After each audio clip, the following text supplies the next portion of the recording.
The life of a medieval knight, why it truly sucks. It's easy to glamorize the past. History, it's full of amazing stories of heroes and adventures. But what about the nitty-gritty? What did it really mean to live back then? How tough was it to be a medieval knight? We all know the shiny bits of armor and mighty deeds. But what we don't often think about are the dark sides of medieval knighthood.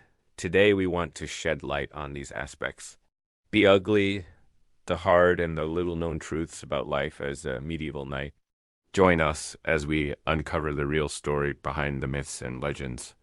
Let's dive into 8 reasons why you wouldn't want to be a medieval knight. No, 8. You had to start training at a young age. First off, you weren't born a knight. You had to earn it. And the training started early. Around age 7, noble boys were pulled out of their parents' home and sent to serve as pages in a higher noble's court. Think of it as an elite boarding school, but instead of books and sports, it was all about menial jobs and martial arts. Your days would be filled with chores and studying. At night, you'd sleep alongside other young pages, dreaming of one day becoming a knight yourself. But it wasn't all glory and excitement. Pages were essentially unpaid interns, serving their betters without question and waiting on them hand and foot. They had to do everything for the knight, polish armor, clean weapons, and even help with bathroom breaks. It was a test of obedience and endurance. If you complained or made mistakes, punishments ranged from extra chores to beatings. It was a brutal crash course in servitude. This went on for 6 years until a page became a squire. At 14, squires still had to clean armor and weapons, but now they also looked after horses. But the worst part was that a squire had to follow their knight into actual battles. Imagine going to war before you can shave. Now, squires weren't expected to fight unless their knight was killed or captured. But that's exactly why a squire had to drag his knight's heavy mail after him, so he'd be ready to take over. But a squire wasn't just a glorified assistant. He was a professional killer in training. Squires got a taste of the brutality of war early on, and if their knight died, it was their job to finish the job. Cut to a reenactment. A young squire drags a heavy mail bag, then he pulls a bloody sword from its scabbard, his face pale with exertion. The scene fades as he begins cleaning the weapon. Number 7, life on the battlefield. If you managed to survive all that and your knight didn't die, you might have gotten knighted sometime later. But congratulations, you're now a professional killer. Welcome to the battlefield. Medieval warfare was a far cry from modern conflicts. It was more about brute force than strategy. Soldiers fought in tight groups, wielding sharp swords and pointed spears. The goal, to get close enough to pierce armor and deliver a killing blow. These melees were messy, loud affairs. The clash of steel on steel echoed across the fields as men hacked and slashed, trying to outmaneuver each other. The air grew thick with the metallic scent of blood mingling with sweat and urine. As the battle raged on, the ground quickly became a mire of mud and blood. The sight of fallen comrades, some still breathing, others slumped lifelessly against their shields, was a grim reminder of the stakes. Every swing could be your last. But the danger wasn't limited to fellow soldiers. Medieval battles were a free-for-all. Knights faced enemies from all sides, peasants armed with pitchforks and soldiers wielding bows and arrows. Even mounted knights weren't safe. A well-aimed arrow could find gaps in armor. While a seasoned knight might deflect most attacks, the pressure was immense. You were surrounded by frenzied fighters with nothing but steel and sheer willpower protecting you. One wrong move and it's over. A heavy mace could crack your skull, a sharp pike could pierce your chest, and there was no quick death. Wounds festered, leading to long, horrible deaths. Being a knight meant facing this daily. Number 6, the burden of honor. Chivalry sounds romantic, but it was a heavy burden. A knight's word was their bond. They had to uphold a strict code of conduct, be brave, courteous to nobles, loyal to their lord, and pious to the church. There was no room for breaking ranks, running away, or refusing orders. Knights followed a strict code of conduct known as chivalry, which dictated how they should behave on and off the battlefield. While this code aimed to bring order and fairness to medieval society, it also put huge restrictions on a knight's actions. For example, knights were expected to be fearless. To show fear was seen as a sign of weakness, yet fear was a natural human response. Knights who displayed fear were mocked and challenged to duels, putting their honor at risk. Chivalry also demanded that knights protect the weak, such as women, children, and unarmed opponents.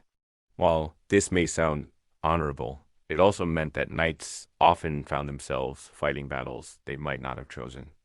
A knight could be ordered to fight against another knight for a trivial reason like a slight to their lady and dishonor. This meant that knights could be called to battle at any time, even when they were busy with other duties or simply trying to enjoy their lives. And if you refused to follow chivalric ideals, your reputation and your family's legacy could be ruined. No. 5. Living in armor? Let's discuss the iconic image of a medieval knight clad in shining armor, riding into battle on a noble steed. Sounds exciting, right? Oh, not so much. Those heavy metal suits weighed anywhere from 45 to 60 pounds. That's like wearing a backpack full of lead. Talk about feeling the weight of the world on your shoulders. Putting on that armor every day was like getting dressed in a second skin. Each piece fitted snugly to avoid unnecessary movement. But let's face it, it was hot, really hot. Imagine trying to have a conversation while wearing a leather jacket. Now multiply that by 10, and that was just the outside temperature. When a knight was in action, their body would generate even more heat. All that sweating led to discomfort and exhaustion. Trying to mount a horse while fully armored was a circus act. It took strength and balance to stay atop a rearing steed. But once in the saddle, a knight was somewhat secure. That is, if they could keep their balance. Wielding a sword and not much gear was like trying to dance with a refrigerator. Basic tasks like walking, climbing stairs, and even sitting down became monumental challenges. Sitting in the saddle for long periods was torture. Without proper padding, it pressed into the flesh, causing discomfort and chafing. But the worst part was the lack of privacy. Knights had to relieve themselves while wearing their armor. And yes, we all know what that means. Number 4. Disease, injury, and death. Even with the best armor, a knight's life was perilous. The medieval period was a breeding ground for diseases. Knights weren't immune to these ailments. Like everyone else, they faced a host of health issues. Minor cuts and bruises were common, but they could quickly turn into major infections. Without antibiotics, even a small wound could lead to gangrene, a horrifying condition where body tissue decays. Knights also faced tetanus, a potentially fatal disease caused by bacteria entering the body through wounds. Rusty blades were a common source of infection, making it crucial for knights to keep their weapons well maintained. But even with care, accidents happened. During medieval sieges, a common cause of injury and death was starvation. Prolonged sieges could last for months, pushing knights and their troops to the brink of desperation. In such situations, the threat of starvation loomed large, forcing tough choices and leading to dire consequences. But perhaps the most notorious disease to hit medieval Europe was the bubonic plague, otherwise known as the Black Death. This devastating outbreak claimed millions of lives. And even though it spared no one, knights had particular vulnerabilities. The cramped conditions within castle walls and the constant exposure to diseased animals during battle and travel made knights more susceptible to the plague. Once infected, knights were at risk of succumbing to the disease, adding another layer of danger to their already perilous existence. Knights also risked losing their limbs or even their eyesight in battle. Injuries like these could sideline them for months, affecting their ability to fight and provide for their families. With no disability benefits, a maimed knight could struggle to support himself and his dependents. No. 3. Feudal duties and debt. While commonly associated with battle, much of a knight's life revolved around feudal duties. Knights weren't just warriors, they were also landowners and members of the nobility. This meant they had obligations to their king, their fellow nobles, and their tenants. One of the biggest burdens was the cost of maintaining their status. Knights were expected to pay for their own armor, weapons, and horses, which was expensive. When they went to war, They often had to pay for their food and supplies too. If they inherited land, they had to manage it properly and collect taxes from the peasants who worked it. Failure to meet these financial obligations could result in the loss of their land and titles. Knights were expected to participate in the legal and political affairs of their region. They served on juries, settled disputes, and even testified in court. In some cases, knights were required to attend royal and noble courts, sometimes hundreds of miles away, to demonstrate their fealty and receive their lord's commands. This meant spending weeks away from their homes and families, not to mention the expense of traveling. Number 2. Political pawns. Medieval kings and nobles often manipulated knights for their own benefit.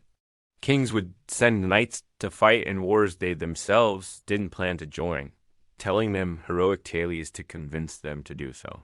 Many knights fought and died in the Crusades, believing they were on a holy mission, when in fact they were part of complex political and religious power struggles.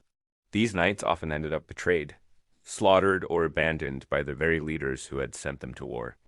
Returning from the Crusades, many knights found their lands stolen and their names forgotten, left to fend for themselves in a changed world.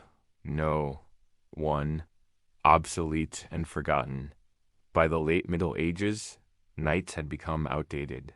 New weapons like longbows and firearms changed the nature of warfare, and knight's heavy armor was no match for a peasant with a musket. The individual skill and bravery that made knights important in earlier centuries were less crucial in larger, more organized battles. As professional armies became the norm, knights were relegated to ceremonial roles. Instead of being feared fighters, they were seen as relics of the past. By the end of Middle Ages, knighthood was a dying institution. Castles were crumbling, and medieval life was fading into history. The glory of knighthood had turned into a shadow of its former self, forgotten in the march of time. So remember, the next time you hear the term knight in shining armor, think of hardships, dangers, and sacrifices these medieval warriors endured. Their lives were far from the romanticized versions we often see. From grueling training to life on the battlefield, the truth is, being a medieval knight really sucked. Thanks for watching. Don't forget to share your thoughts and comments below. See you next time.